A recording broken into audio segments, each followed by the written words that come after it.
Today I create the new channel. The channel name is Usha the Vision.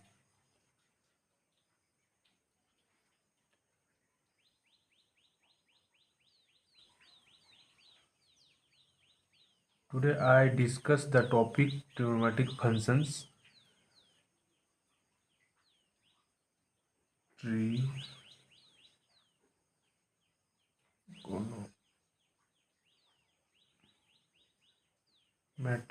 functions.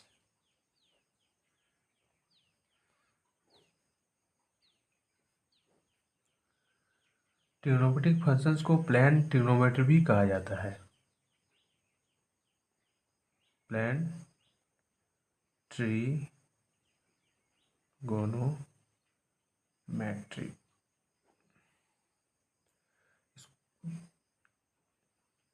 Trigonometric functions को plane trigonometry भी कहा जाता है। वैसे तो ट्रिग्नोमेट्रिक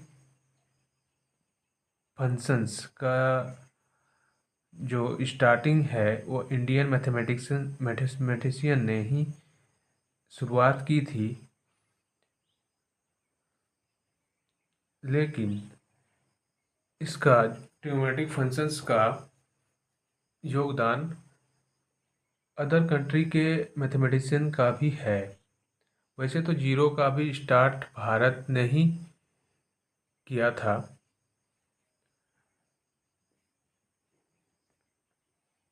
चलिए आज हम लोग एंगल के डेफिनेशन की ओर चलते हैं।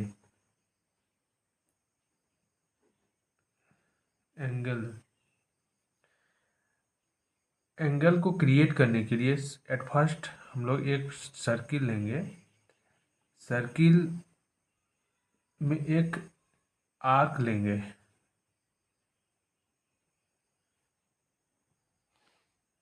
आर्क को एल से डिनोट करेंगे और इसमें एक थीटा होगा और इसमें एक आर्क होगा। आर्क एक कंसीडर करेंगे।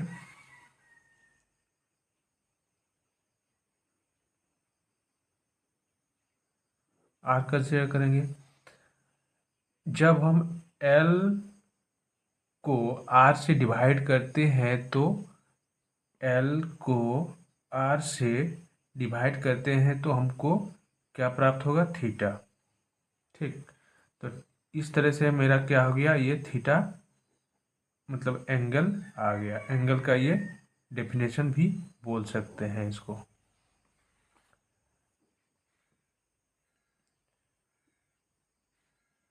कोई भी एंगल जब बनता है तो उसमें दो लाइन की ज़रूरत पड़ती है। एक होता है इनिशियल लाइन और एक होता है टर्मिनल लाइंस। जैसे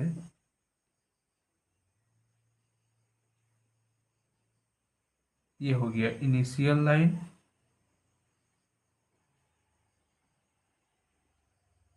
ये हो गया इनिशियल लाइन और ये है टर्मिनल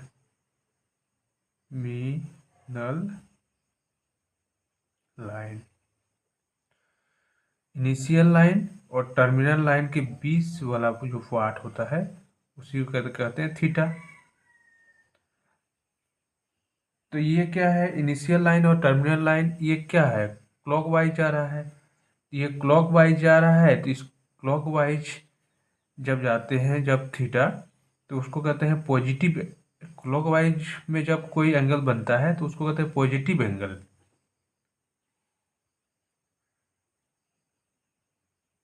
एंगल क्लॉकवाइज, क्लॉकवाइज में जो एंगल बनेगा उसको कहते हैं पॉजिटिव एंगल। और इनिशियल एंगल और टर्मिनल एंगल के बीच के भाग को ही क्या कहते हैं? थीटा कहते हैं। अब क्या होता है जब जब क्या है and initial line, initial line ये ऊपर लेते हैं और नीचे लेते हैं क्या? Terminal line.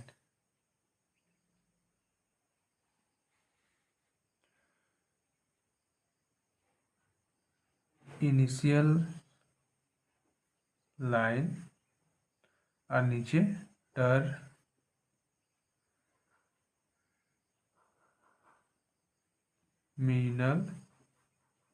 लाइन। अब हम लोग यहाँ पे देखते हैं कि ये जो थीटा का क्रिएट हो रहा है ये क्या है, एंटी क्लॉकवाइज जा रहा है। तो एंटी क्लॉकवाइज में जब थीटा बनेगी इसको कहते हैं, इसको इस एंगल को कहेंगे नेगेटिव एंगल।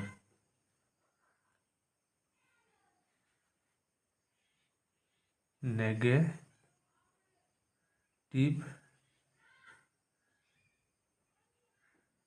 एंगल। तो हम लोग को समझ में आ गया पॉजिटिव एंगल और नेगेटिव एंगल का फंडा।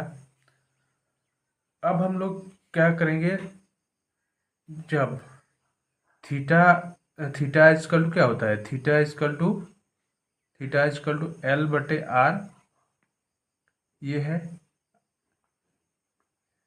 इसका ऐसा unit. Theta equal to L बटे आर का जो हम लोग को मेजरमेंट प्राप्त होगा, ये क्या होगा, थीटा का वैल्यू हम लोग का मेजरमेंट जो देगा वो रेडियन में देगा यहाँ पे। यानी एक बोल सकते हैं SI unit of angles equal to क्या होता है, SI unit of angle is radian.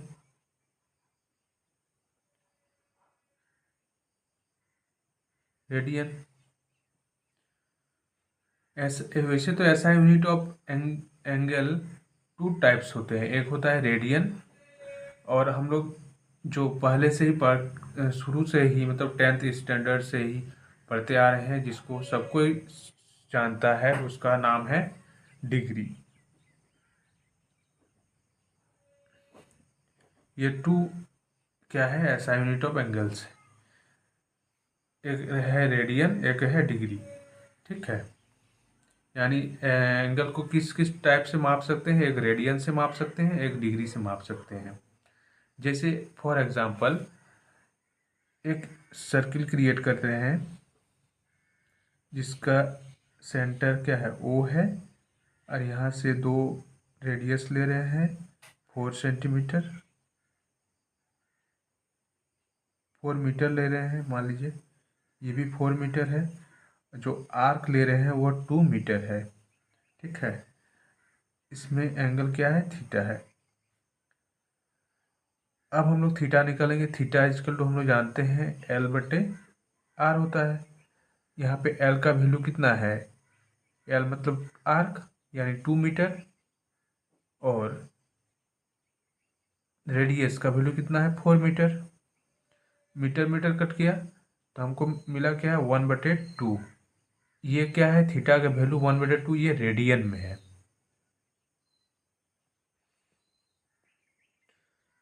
Radian में है। अब रेडियन और डिग्री का जो रिलेशन है वो भी हम लोग आगे में पढ़ेंगे, रेडियन से डिग्री, डिग्री से रेडियन कैसे चेंज किया जाता है। तो ये हमको प्राप्त हुआ रेडियन का, थीटा का वैल्यू रेडियन में। ठीक है, अब हम लोग आगे डिस्कस करते हैं, क्या थीटा का जो वैल्यू है वह 0 डिग्री हो सकता है। हाँ, काहे नहीं हो सकता है, एकदम हो सकता है। कैसे, देखते हैं। जैसे यहाँ पे एक इनिशियल लाइन है, ये क्या है, इनिशियल लाइन है, ये इनिशियल लाइन, इनिशियल लाइन, इसी के ऊपर में क्या करते हैं, ये है टर्मिनल लाइन।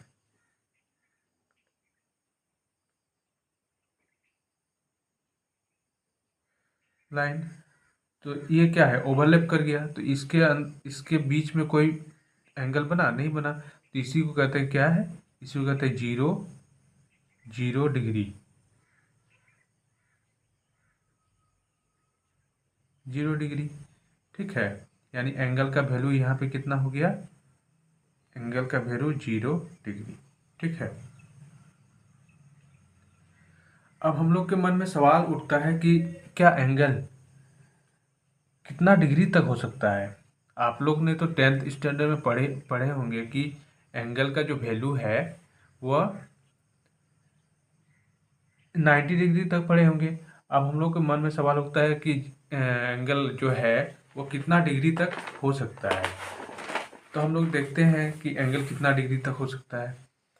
ठीक है, जैसे यहाँ पे एक एंगल क्रिएट कर रहे हैं, एक इनिशियल लाइन है, ये इनिशियल लाइन, और ये है क्या है, टर्मिनल लाइन।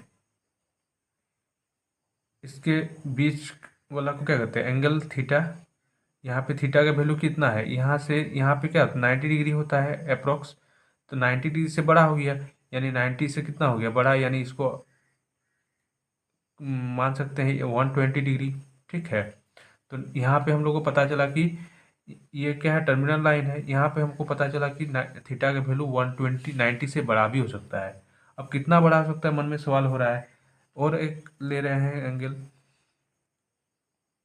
ये क्या है, इनिशियल लाइन, और ये क्या है, टर्मिनल लाइन। इसके बीच यहाँ पे कितना डिग्री बना, मान लेते हैं अप्रोक्स 300 डिग्री या 320 डिग्री। तो यहाँ पे कितना डिग्री बना, 320 डिग्री थीटा का वैल्यू। तो हम लोग को पता चला है थीटा का वैल्यू कितना है, 320 भी हो सकता है। अब हम लोग ले रहे हैं यहाँ पे क्या ले रहे हैं, इनिशियल लाइन ले रहे हैं, इनिशियल लाइन, और ये क्या है, यहीं पे एक क्या है, टर्मिनल लाइन है। तो यहाँ पे इनिशियल लाइन और टर्मिनल लाइन दोनों क्या हो गया, ओवरलैप हो गया। यहाँ से स्टार्ट किए फिर यहाँ पे ही आके ख़त्म हुआ। तो यहाँ पे कितना डिग्री बना, 360, यानी थीटा का वैल्यू कितना हो गया, 360 भी हो सकता है। ठीक है, अब हम लोग को मन में सवाल है कि क्या थीटा का वैल्यू 360 डिग्री तक ही हो सकता है क्या, और आगे नहीं हो सकता, एकदम हो सकता है, कहीं नहीं हो सकता है।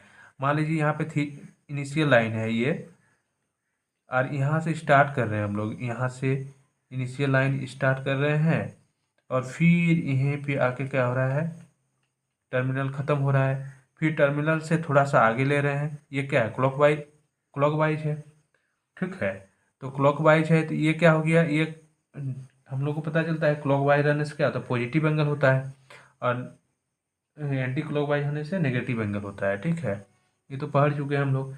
अब यहाँ पे कितना 360 से देखिए, यहाँ पे ज़्यादा हो गया। यहाँ पे हम लोग यहाँ पे एक टर्मिनल लाइन खींचते हैं, तो यहाँ पे कितना हो गया, 360 से ज़्यादा, यानी कितना 360 प्लस अप्रोक्स में यहाँ पे हम लोग ले सकते हैं 90, यानी कितना हो गया 450 डिग्री हो सकता है। यानी थीटा का वैल्यू कितना हो गया, 450 भी हो सकता है। ऐसे करके हम लोग को और मन में सवाल हो सकता है थीटा का वैल्यू कहाँ तक हो सकता है। तो हम लोग, ये इनिशियल लाइन है, इनिशियल लाइन। अब टर्मिनल लाइन, यहाँ से हम थीटा का वैल्यू क्रिएट कर रहे हैं। ये इनिशियल लाइन एक बार हुआ, फिर ऐसे करके रोटेट करते रहते हैं। तो हम लोग को क्या होता है, हम लोग जितना कितना रोटेट कर सकते हैं, इन्फिनिटी तक रोटेट कर सकते हैं। यानी थीटा का वैल्यू कहाँ तक हो सकता है, इन्फिनिटी तक हो सकता है। यानी ये क्या है, प्लस में है, क्लॉकवाइज है, तो ये प्लस में क्या है, इन्फिनिटी तक का थीटा का वैल्यू हो सकता है। ठीक है, अब वही हम एंटी क्लॉकवाइज में ले लेंगे, वही हम इनिशियल लाइन ये है, और वही हम एंटी क्लॉकवाइज में ले लेंगे। ये एक लाइन, ये तो क्लॉकवाइज हो गया, एंटी क्लॉकवाइज इधर से जाएंगे। ठीक है, ऐसे करके, तो ये भी क्या होगा, इन्फिनिटी तक जा सकता है। यानी क्या हो गया, ये नेगेटिव तक है। ठीक है, तो यानी थीटा का वैल्यू कहाँ से होता है, यानी माइनस इन्फिनिटी से प्लस इन्फिनिटी तक। ठीक है, यानी यहाँ पे हम लोग लिख सकते हैं अब इसको, थीटा का वैल्यू कितना, ये इन्फिनिटी थीटा, ये यानी थीटा का वैल्यू हम लोग वैल्यू कहाँ से हो सकता है, इन्फिनिटी प्लस इन्फिनिटी से माइनस इन्फिनिटी तक। ठीक है, तो हम लोग के थीटा यहाँ पर हम लोग का एंगल के बारे में पढ़ चुके हैं। अब हम लोग आगे के क्लास में रेडियन और डिग्री को आपस में कैसे कन्वर्ट करते हैं, या रेडियन और डिग्री में क्या रिलेशन है, उस सब के बारे में अगले क्लास में पढ़ेंगे। Thank you.